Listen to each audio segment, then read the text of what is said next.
Well, the portal season has begun. UCLA got their first recruit. Who's next for Mick Cronin and company? And it might not actually be in the portal. They could still shore up their class of 2023 by going overseas. Who is it? I think you might know here on Locked On UCLA. You are Locked On UCLA, your daily podcast on the UCLA Bruins. Part of the Locked On Podcast Network, your team every day.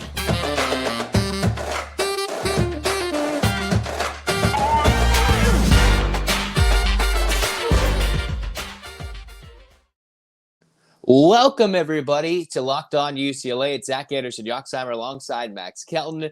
This episode is going to be action-packed. A lot of basketball talk today, as we thank you for making this your first listen every day. It's free wherever you get your podcast, and it's available on YouTube. So like, comment, and subscribe over there. Max, we already had our first commit over the weekend, Lazar Stefanovic, coming over to UCLA. We'll get a little bit deeper in this episode as to what that means or might not mean for other recruits that are out there that UCLA won't go.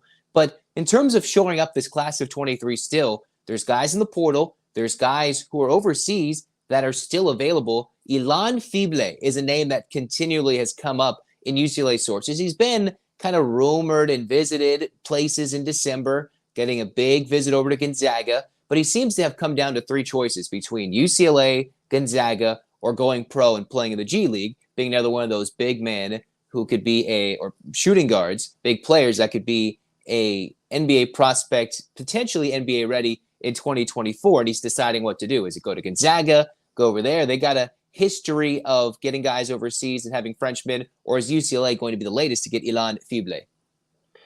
I think that there's a real good shot that Fible, is a part of this offense next year. This is a young man who has plenty of talent, and he can add.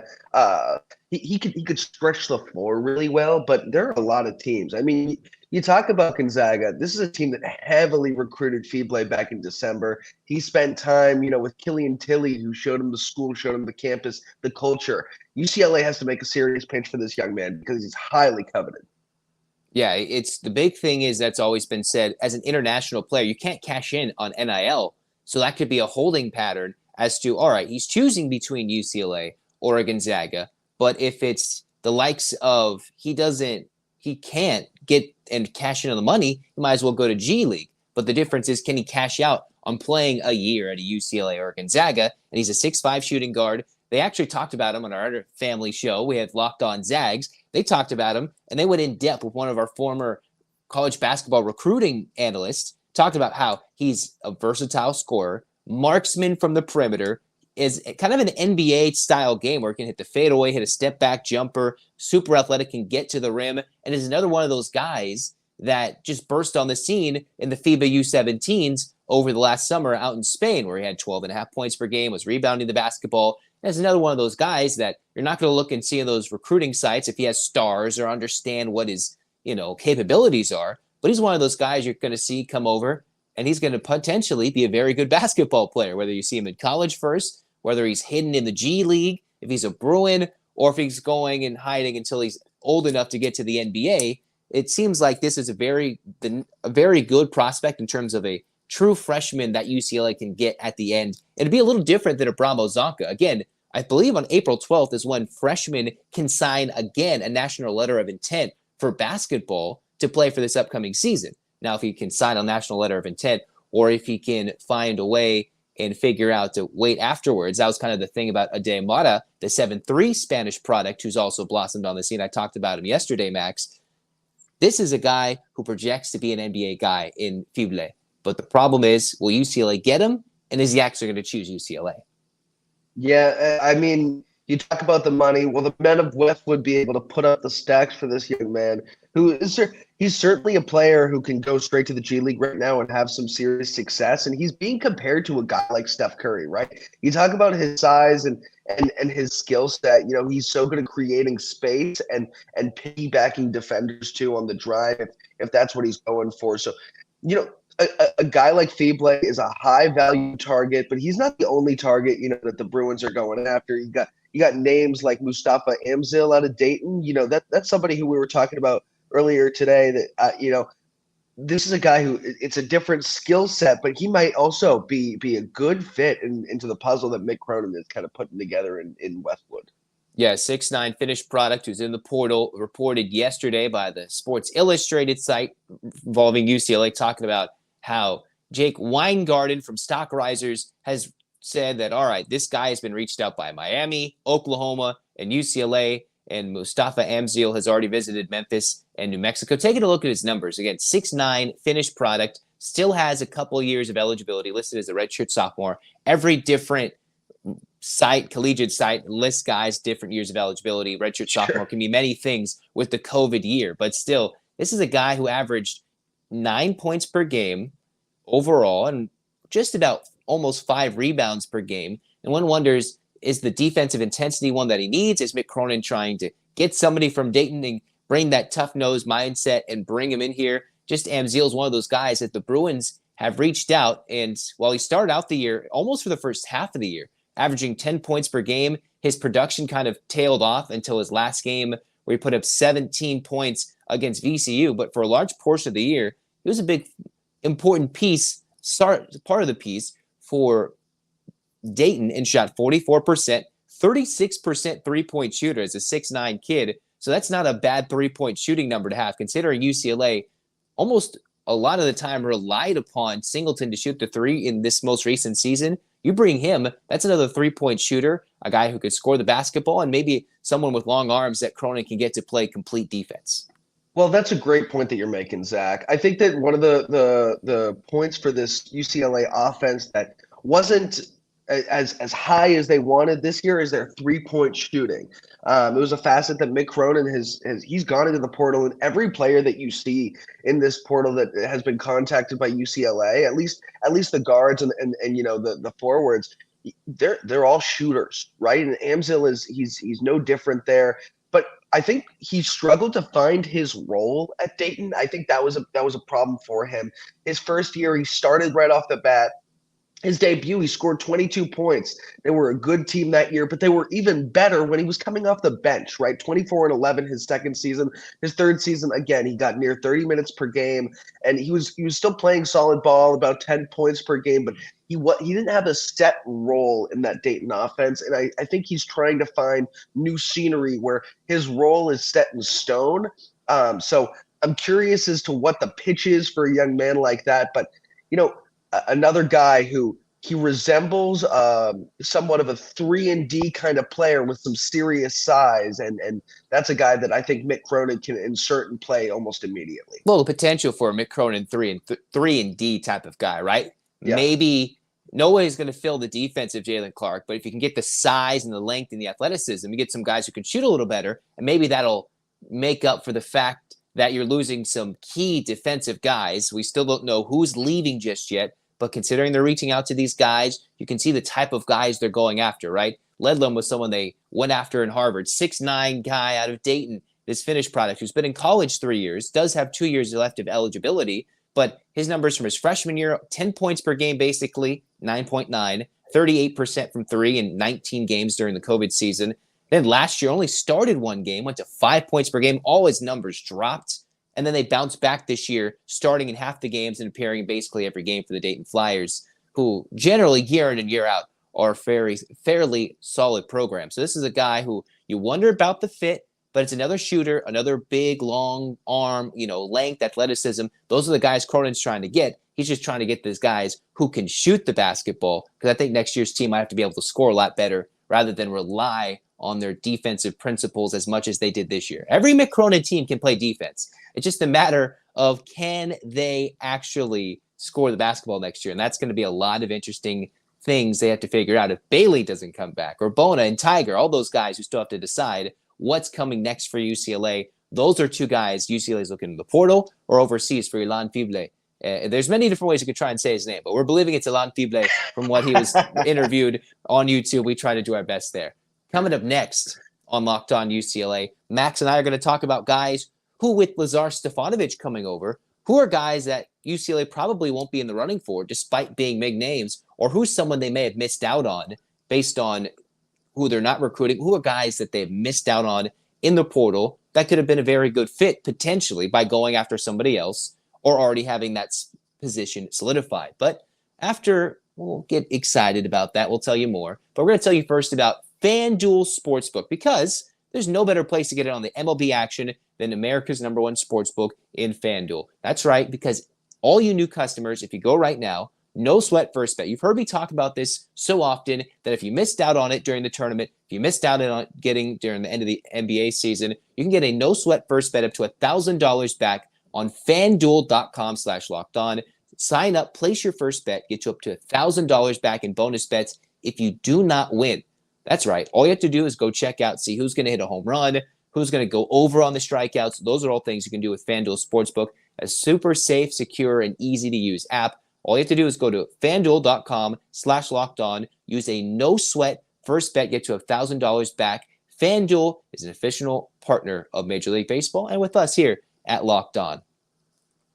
Cruising on into segment 2 of Locked On UCLA, it's Zach and Max again. We talked about who UCLA could get, and now who is UCLA potentially not going to get, or who have they missed out on so far? Maybe not too many names, but just some guys we've thought about for UCLA hoops. And with Lazar Stefanovic, Max, I'm going to think about who could they probably not get. Stefanovic, the transfer from Utah, fits and makes a lot of sense in a lot of ways for UCLA and Mick Cronin, but he's also a part of the same freshman class as Harrison Ingram. And the Stanford Cardinal, former Pac-12 Freshman of the Year, he's in the portal. He's available. Kentucky's reaching out to him. But with him being 6'8", and if you go across the board, the numbers look somewhat similar in terms of Ingram's ability to score 10.5 points per game, 40% shooter, 31% three-point shooter, about 6 rebounds per game. So in terms of rebounding and scoring, he might be better. Same size, 6'7", 6'8", depending on what you think about the Dallas, Texas product. Still has 2 years of eligibility, but maybe Stefanovic might stay a little longer. And I think Stefanovic might have a better ability to defend. That's my opinion. I could be very wrong on that. But that's the type of guy who UCLA probably isn't going after when choosing Stefanovic or getting Stefanovic to come, as opposed to a Harrison Ingram, who has a lot of similar characteristics based on the statistics and what he actually provides on the floor, being from the same class. I agree with you. It feels like it was a one or the other situation here, and not a both. You know, these are two players with such a similar build and play style that I wouldn't expect them to be on the floor at the same time. So, you know, I would keep an eye on that. He's being reached out to for teams like UNC, Kentucky, Blue Bloods on the East Coast. You know, he's from Texas, so you wonder if he wants to go back kind of closer to home. Yes. Yeah. So, you know, I think that's got to be a key to pay attention to here. I wouldn't expect Ingram.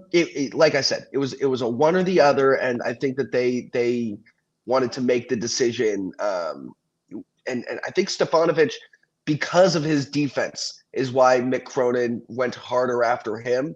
But regardless, Ingram's going to be a really good piece in another offense. I just don't think it'll be UCLA's. Yeah, Ingram he actually chose Stanford over North Carolina, Purdue, Michigan, Harvard, and Howard.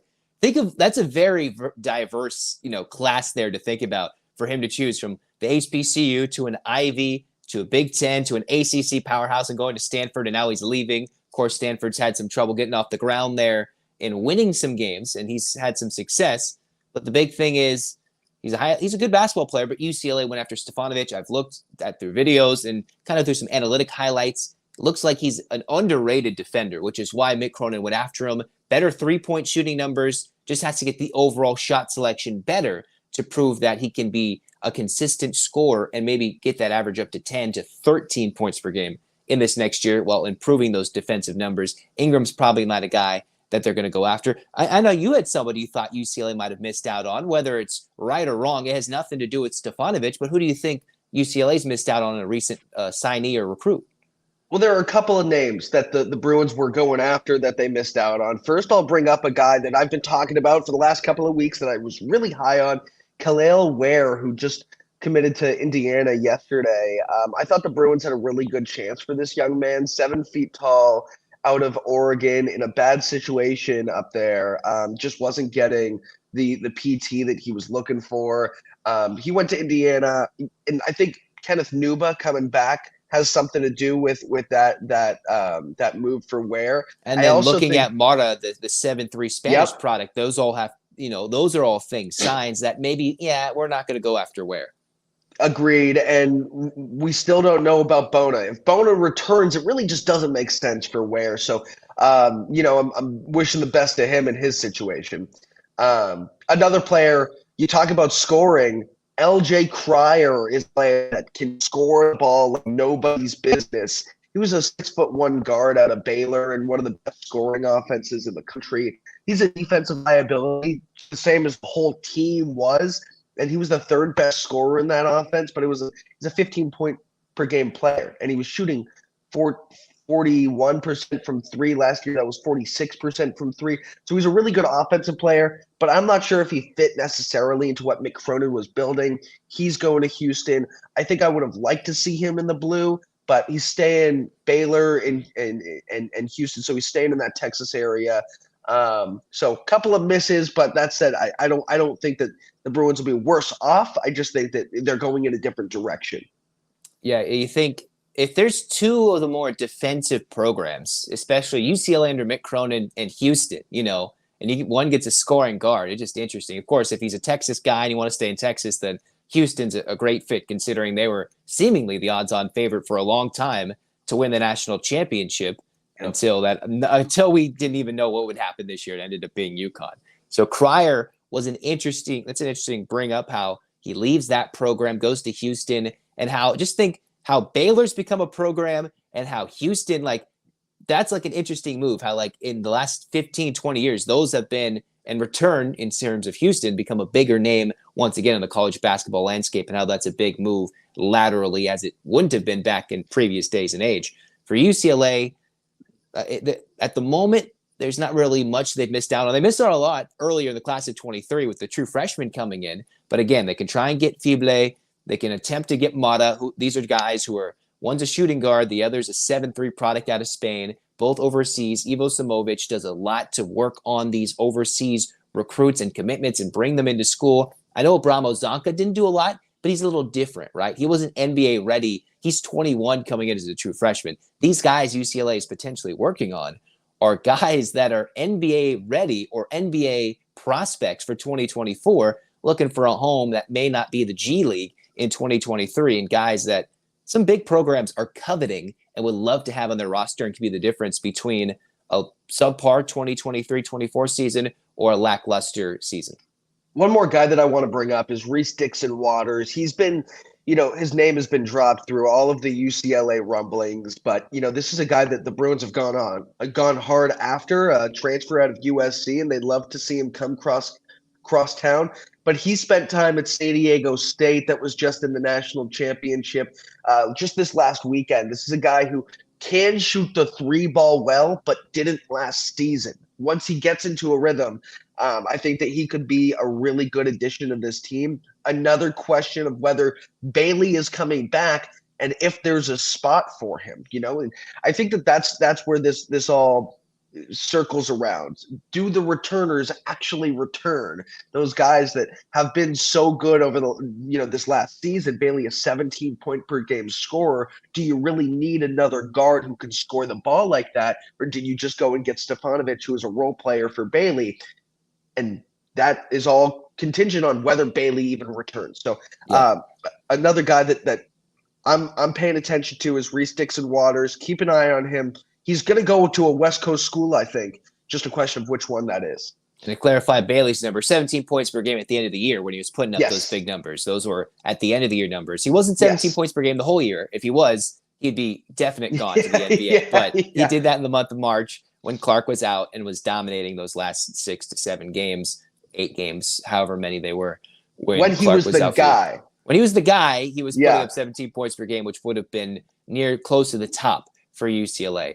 In the meantime, we'll continue to talk basketball. Again, the new signing day comes out for basketball for this year, for upcoming. That comes April 12th. If anything changes, when recruits decide to commit, if anybody from overseas decides to out of nowhere commit, we'll get to it on Locked On UCLA. But we're going to end the show talking a little bit of volleyball and kind of get Max's thoughts on what's coming up for the Bruins. So take a quick break, come back, Locked On UCLA. Cruising on to Locked On UCLA, Zach Anderson-Yoxsimer Max Kelton here, talking some UCLA volleyball. Just brief little end of show talk. What are your thoughts, Max, on what the volleyball team has been doing this year? They're 25-2, 6 in a row. I don't think they haven't lost a set in seemingly months, and they just blasted USC. What does John Spera's team have in store for them? Their last regular season conference matchups coming up against Pepperdine, and then they got the MPSF conference tournament, and then the NCAA tournament, all that are very spaced out and far away from one another. It's a very compact January to March, and then from the end of March to May, it's just hard to find a match.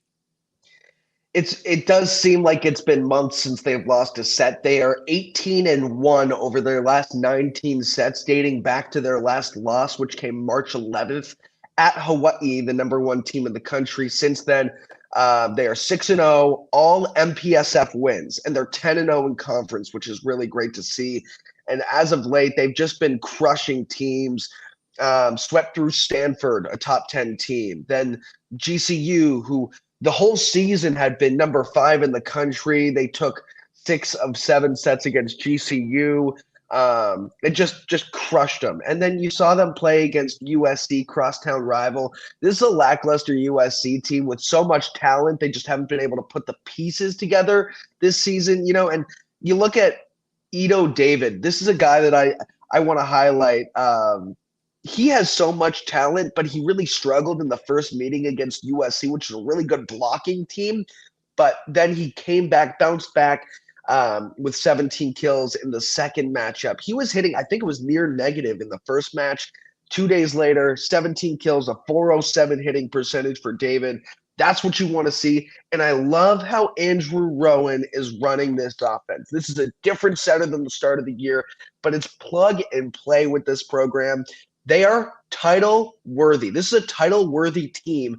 They can go up against anybody in the country. And I think having seen Hawaii earlier in the year, it gives them some promise moving into the MPSF tournament in a couple of weeks, and then the NCAA tournament, which they're poised for a run. I think that this team can seriously win an NCAA title this year. I know Hawaii was the one that ran off with the national championship trophy in Pauley Pavilion last year, although it didn't face the Bruins. You have to think about the travel. UCLA has to go to the East Coast, but Hawaii has to fly basically an East Coast trip just to get to California. And I know everybody's used to them. They're used to traveling, but then they have to take another cross-country flight just to get ready for the tournament, which I believe is hosted. I forget which school is hosting it this year, but it is on the East Coast. It's not on the West Coast like it's been these last few years. They finally sent it back east this year for the first time in a little bit. So it'll be an interesting trip. You're not playing at Hawaii, which will be a sellout crowd. It might be a subdued atmosphere when you're playing in the tournament title game, although you have to play against the two-time defending champs, or, the team that's been in the title match for the last 3 played seasons, from the 19 to 21 to 22. It's a team that seems like they're a team of destiny, and they've been on a red hot streak. For UCLA, it's like, hey, we haven't won a title in a while. This is our year to do it. And Hawaii's not going to be having to travel as short. They have to go across the country. Well, I've seen both teams in person this year. By the way, it's George Mason who's hosting this year. Let's see, it's Fairfax, Virginia. So that's a long travel for anybody. That gives Penn State the advantage because they're on that East Coast, and that's the best team on the East Coast right now. Aside from that, everybody's flying across the country for it, especially Hawaii. I've seen both of these teams in person, and this is a UCLA team who could seriously compete with anybody. And I think Hawaii, when the schedule came out, boom, they circled that matchup between the Rainbow Warriors and the Bruins because they knew that, hey, this might be our toughest matchup, our toughest meeting of the season. So that first matchup where they won 3-1, it was at Stan Sheriff in front of 10,000 plus on hand. That's more than what they get for basketball. Like, that's a sellout. That's a crazy crowd. Yeah. That's not what the UCLA men's volleyball team is getting. Like, it is nuts when they get loud in the Stan Sheriff Center. Yeah, it's actually crazy to think about. So 10,000 on hand, but this is a team, a UCLA team that has all of the pieces there to compete, and their blocking has been so sharp as of late. As good as the defense has been, this is a team that is so good at running its offense and its brand of volleyball. And then the defense has been really elite for UCLA. You look at their numbers against Southern California, against USC, and the blocks and digs numbers, 18 to 34 digs. Not only are they attacking at a high efficiency, 400 to 143 on the hitting percentage in the final matchup between those two teams, but 18 digs for a USC team that was getting the brunt of the offensive work from UCLA, and the Bruins were just able to handle them on both sides of the ball. That's what they've been doing all season long, and there's so many pieces. If one guy goes down, it's next man up mentality. We saw that when Miles Partain slipped through, left the program. By the way, I've heard that this team is clicking a little bit more since Partain left because he's a volleyball star, and sometimes that ego gets in the way of what the team wants to do. He's used to working on the beach side of things, and that's a two-man team, right? It's a different story. I really like what the Bruins are doing here. And I think that they can make a serious run. And it all starts this next week against Jalen Jasper and Pepperdine, a home and home to finish off the year, in which they could go 12-0 in conference play. This team is really, really solid, and they have all of the pieces. Yeah, they go to Maples Pavilion this year for the MPSF conference tournament that starts April 20th, and it's about a little over a week away. The Pepperdine matchup's coming up in a couple of days from the posting of this podcast. So that's going to do it. We think UCLA volleyball is championship worthy. We'll talk even more baseball, softball, and everything in between. We'll get more updates on football practice, but at the moment, not too much to talk about other than just glorifying Dante Moore. It seems like to be the big thing and everything with the likes of Danton Lynn. So we'll talk more football coming up. But for Locked On UCLA, for Max Kelton, I'm Zach Anderson-Yoxsimer saying goodbye, so long. 8 clap time, hands up, and 1, 2, 3, 4, 5, 6, 7, 8, UCLA. UCLA, fight, fight, fight. This has been Locked On UCLA. Go Bruins.